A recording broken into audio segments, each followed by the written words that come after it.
Olá, boa noite. Veja os destaques do Brasil TV desta terça-feira, dia 18 de abril. 10ª fase da Operação Lesa Pátria. A Polícia Federal prende 13 suspeitos de envolvimento nos atos golpistas em Brasília. O número de feminicídios aumenta em São Paulo. Nas últimas 2 semanas, 6 mulheres foram assassinadas. Os estragos das chuvas no Paraná, no Mato Grosso do Sul e em São Paulo, que amanheceu com vários pontos de alagamentos. E ainda, hoje é Dia Nacional do Livro Infantil. Em Pernambuco, um evento incentiva a leitura entre as crianças. Agora, no Brasil TV.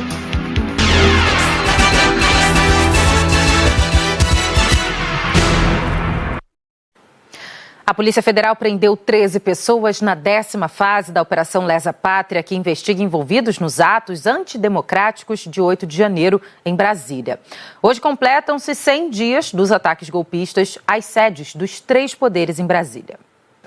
A Polícia Federal cumpriu mandados de prisão preventiva no Distrito Federal e em mais 7 estados: Pará, Paraná, Rio de Janeiro, São Paulo, Goiás, Mato Grosso e Minas Gerais.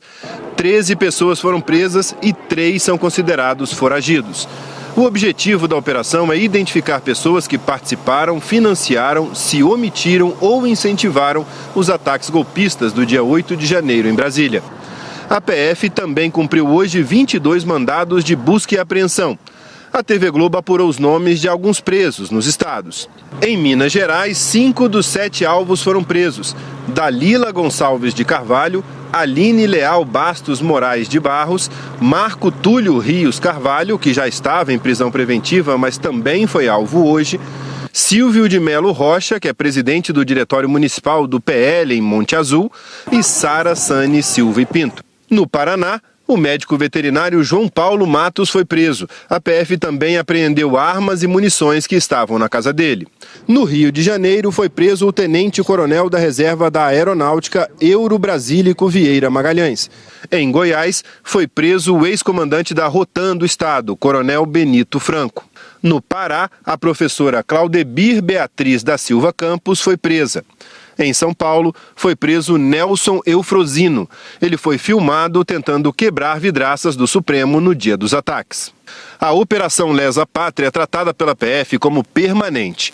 Os suspeitos de participação e financiamento são investigados por 6 crimes: abolição violenta do Estado Democrático de Direito, golpe de Estado, dano qualificado, associação criminosa, incitação ao crime e destruição ou inutilização de bem especialmente protegido.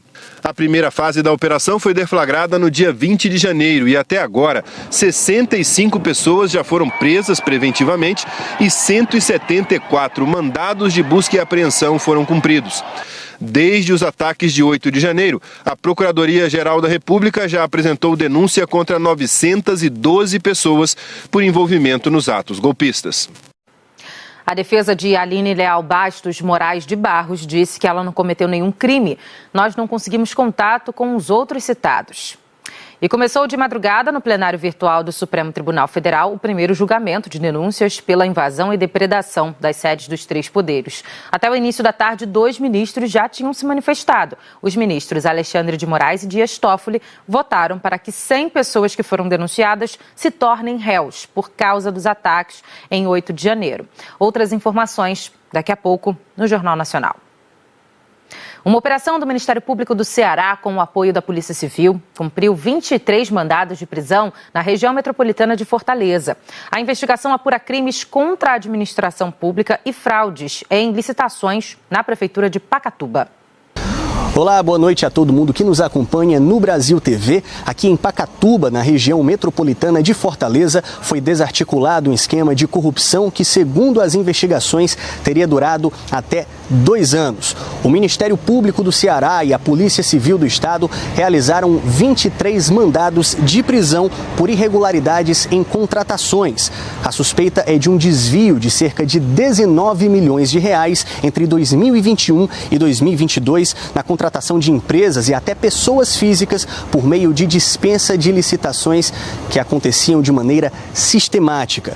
Essas empresas e pessoas físicas, de acordo com as investigações, não dispunham de capacidade física e até mesmo competência para fazer todas as atribuições que eram solicitadas por esses contratos. Entre esses mandados de prisão estão o prefeito da cidade de Pacatuba, Carlomano Marques, 8 secretários do município, além de integrantes do gabinete do prefeito e também funcionários ligados à Procuradoria-Geral do município. A defesa de Carlomano nega as acusações. Foi cumprido o mandado de prisão contra o prefeito. No entanto, ele alegou dificuldades médicas e foi conduzido sob escolta a um hospital. A prefeitura de Pacatuba não se pronunciou. Volto com vocês. A Polícia Civil de Campo Grande fez uma operação para combater o tráfico de drogas. As informações com Diego Queiroz. Olá. Policiais de diferentes delegacias participaram do trabalho. Ao todo, a Justiça expediu 31 mandados de busca e apreensão. Segundo os investigadores, os alvos não tinham relação uns com os outros, mas a atuação ajudava a alimentar o comércio de drogas na capital de Mato Grosso do Sul. O objetivo da operação é justamente desarticular esse mercado formado por pontos de vendas de entorpecentes distribuídos nos mais diferentes bairros da cidade. E de acordo com a polícia, o nome da operação Smoke House faz referência aos locais que são pontos fixos de venda de drogas, responsáveis por gerar insegurança na população, já que estão diretamente ligados a outros crimes, como roubo, furto, homicídio, corrupção de menores e estupro. Alguns suspeitos foram presos em flagrante. De Campo Grande, Diego Queiroz, para o Brasil TV. A Polícia Civil de Botucatu, no interior de São Paulo, investiga o caso de agressão contra 2 policiais militares, entre eles uma policial feminina. Imagens registradas por testemunhas mostram parte da ação que resultou em uma sequência de cenas de violência. Nas imagens, um dos policiais segura uma mulher e tenta afastá-la. Ela se solta e começa a discutir. O PM tenta segurar de novo a mulher quando o homem de camiseta vermelha avança e aplica um golpe chamado de mata-leão, derrubando o PM. A mulher e 2 homens começam a dar chutes e socos no policial, que permanece caído no chão. Em seguida, um outro policial aparece e aponta uma arma contra o homem, que para com as agressões. Segundo a Polícia Militar, o caso foi registrado neste posto de combustíveis, que está desativado há pelo menos 7 anos em Botucatu. Atualmente funciona uma distribuidora de bebidas no local e, segundo a PM, foi exatamente aqui onde os 2 policiais, incluindo uma mulher, foram agredidos. A Polícia Militar foi acionada ao local em razão da perturbação do sossego que estava sendo latente ali no local, fruto da solicitação de populares que moram ali nas redondezas do local. 3 viaturas, 6 policiais militares foram atender essa ocorrência e no atendimento da ocorrência ocorreu todo o fato que a gente vislumbrou ali pelas imagens que foram captadas por celulares dos próprios populares que estavam no posto. Foi uma atitude covarde, né? A população investiu uma parte da população investiu contra os policiais militares e acabaram ali causando lesões ali graves no policial militar e numa policial feminina também que estava. Na distribuidora de bebidas tem uma placa informando que é proibido som alto. O dono, que preferiu não gravar a entrevista, disse que pretende instalar câmeras de segurança no local depois dessa ocorrência. O caso está sendo investigado pela Polícia Civil de Botucatu. 2 pessoas foram presas em flagrante e um adolescente apreendido, mas depois da audiência de custódia, todos foram liberados. No boletim de ocorrência, a autoridade policial chegou a pedir a prisão preventiva dos agressores. Os 2 policiais militares que foram agredidos durante a ação receberam um atendimento médico e já foram liberados. Os agressores identificados nas imagens devem responder por desacato e lesão corporal. Em Teresina, a polícia prendeu 7 suspeitos de atear fogo em 5 ônibus ontem à noite. A Josiane Souza tem os detalhes desse caso.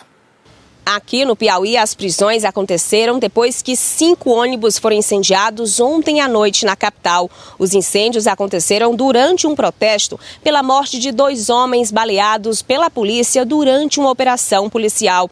Segundo a PM, os 2 teriam trocado tiros com policiais. Parentes e amigos negam que eles fossem criminosos e registraram um boletim de ocorrência. O Departamento de Homicídios da Polícia Civil disse que as circunstâncias das mortes serão apuradas. A circulação de ônibus chegou a ser suspensa na região norte de Teresina, mas foi retomada. Durante a operação de hoje, as polícias apreenderam ainda carros roubados, drogas e armas. Também foi apreendido o combustível que teria sido usado para incendiar os ônibus. Ainda não foram presos todos os envolvidos nos incêndios, mas a polícia afirma já ter identificado todos. Josiane Souza, de Teresina, para o Brasil TV. O Hospital da Restauração, no Recife, confirmou a morte de mais uma criança vítima do incêndio em um abrigo na sexta-feira passada. Era uma criança de 3 anos que não resistiu aos ferimentos e à intoxicação por inalar fumaça. Agora são 5 mortos, 4 crianças e um adulto, uma funcionária do abrigo. Das 13 vítimas que foram para os hospitais, 9 crianças ainda estão internadas, 7 delas em UTIs. Nas últimas 2 semanas, 6 mulheres foram mortas na Grande São Paulo. Os 2 últimos casos foram durante a noite. Em Guarulhos, um homem que está foragido é suspeito de matar a esposa de 40 anos. Em São Bernardo do Campo, a polícia busca pistas do assassino de uma jovem de 18 anos. O crime foi nessa esquina, bem ao lado do cemitério Bairro dos Casas, em São Bernardo do Campo, no ABC. As fitas de isolamento ainda mostram o local em que a jovem Kathleen Souza, de 18 anos, foi assassinada com um tiro a queima-roupa. Familiares, que não quiseram gravar a entrevista, disseram que o crime foi cometido por um ex-namorado de Kathleen. Vizinhos relataram que o assassino ficou de tocaia, dentro de um carro, aguardando Kathleen. Quando ela chegou, os dois discutiram. O criminoso atirou e fugiu. Kathleen chegou a ser socorrida ao Hospital de Urgência de São Bernardo, mas morreu logo em seguida. As investigações e buscas pelo assassino serão conduzidas pela equipe de homicídios e proteção à pessoa de São Bernardo do Campo. Inicialmente, o caso foi registrado como homicídio, mas se ficar comprovado de que o crime foi cometido por um ex-namorado, ele pode ser novamente tipificado como feminicídio. Só nos primeiros 2 meses do ano foram registrados 85 casos de homicídio doloso ou feminicídio em todo o estado.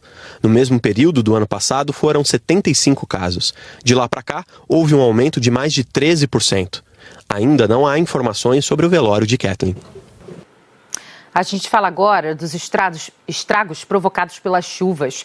Uma cidade no Maranhão está praticamente isolada há 4 dias, desde que uma enchente destruiu parte de uma rodovia.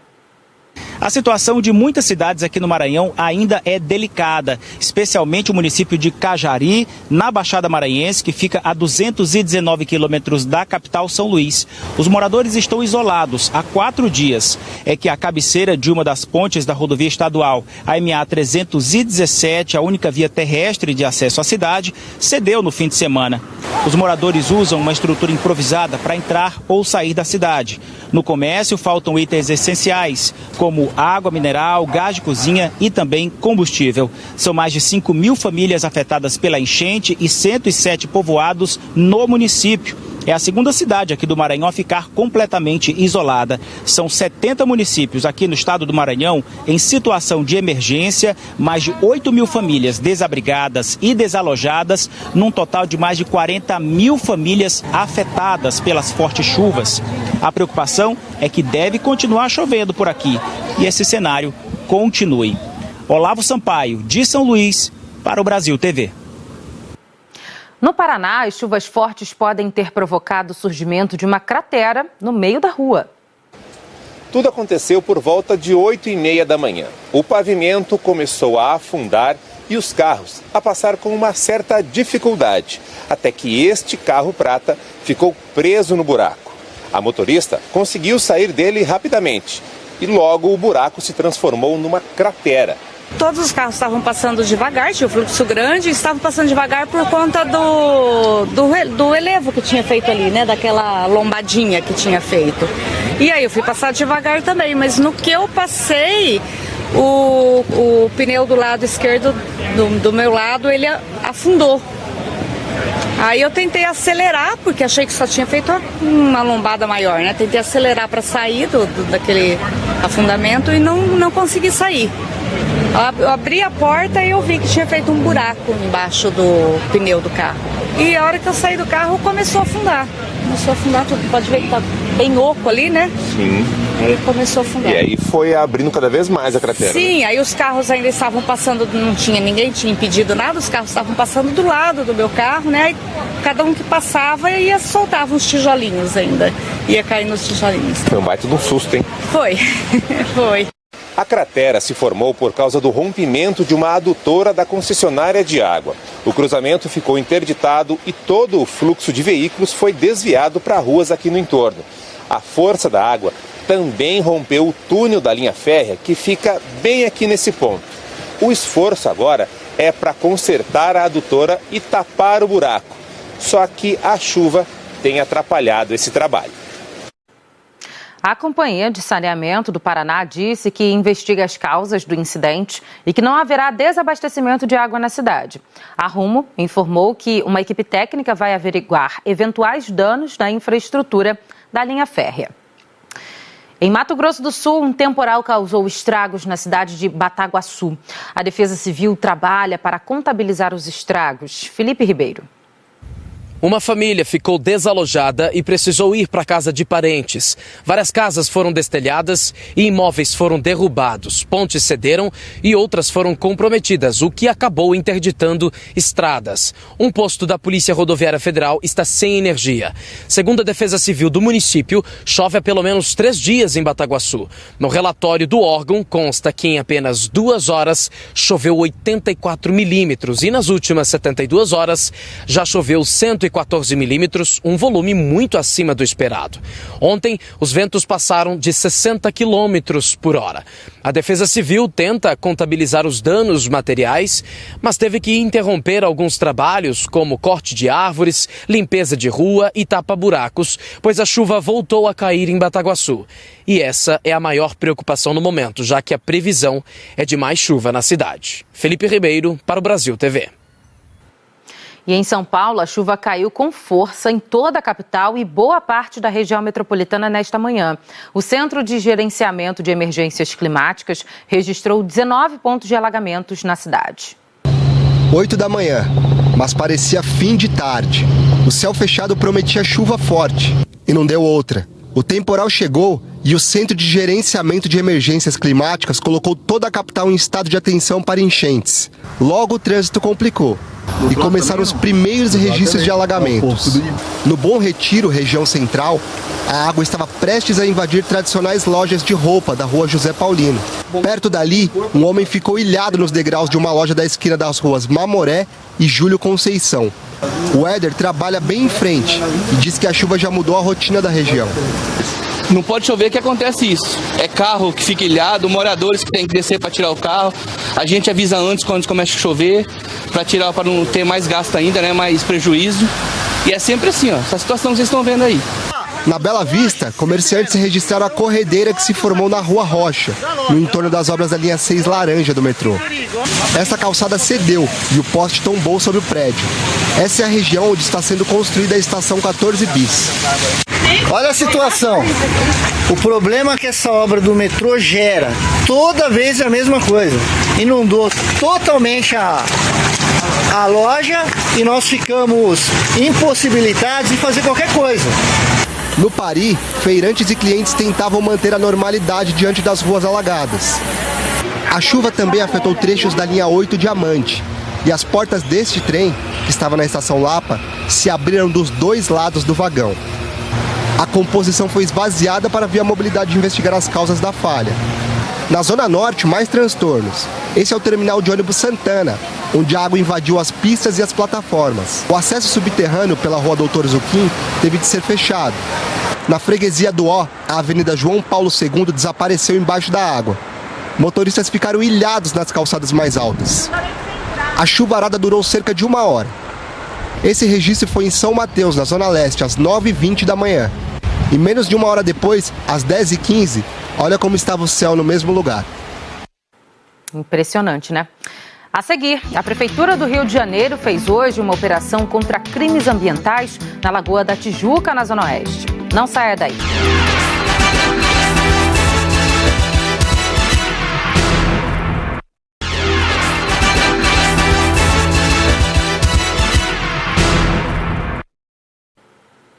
Brasil TV de volta com a denúncia de biólogos que monitoram a fauna da região de Jacarepaguá, na zona oeste do Rio de Janeiro. Hoje, uma operação foi atrás de caçadores que cometem crime ambiental matando jacarés, os bichos que deram nome ao local. De bote, os fiscais da prefeitura passaram a manhã à procura de caçadores e de armadilhas no mangue. Encontraram um cemitério de barcos abandonados à margem da lagoa, na Barra da Tijuca. São 8 ou 9 embarcações que eles depositam aí como lixo. Isso representa uma poluição visual, pode causar possíveis danos à biodiversidade e também afeta a navegabilidade aqui do canal, né? A fiscalização começou depois de uma denúncia de crime ambiental. Biólogos encontraram 8 jacarés mortos no complexo de Lagoas de Jacarepaguá, entre eles um filhote. Esse, por exemplo, ainda estava preso à corda de uma armadilha. Esse cara aqui a gente pegou na quarta-feira da semana passada, cara. Tinha recém-marcado ele, tá?